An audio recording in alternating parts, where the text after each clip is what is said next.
Yes, actually, this is a psychology horror thriller. So with this, hindi siya yung horror na alam natin na usually mga multo or something. It's about our own fears.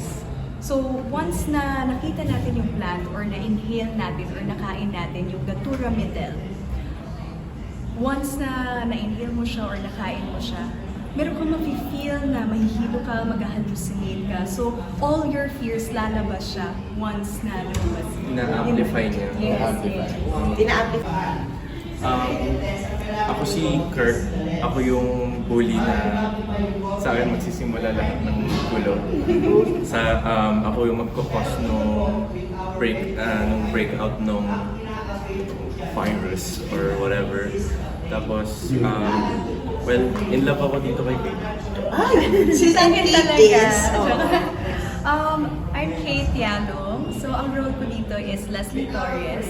She's, mahilig siya mag-aral, mahilig sa biology and science. Hello po, ako po si John Arsanas as Trevor Alvarez at ako naman po yung magiging love interest ni Kate. Yes. Parang love triangle pala kayo. Medyo love triangle. So, sakto pala kayong tatlo yung kinuha namin para maibigay. So,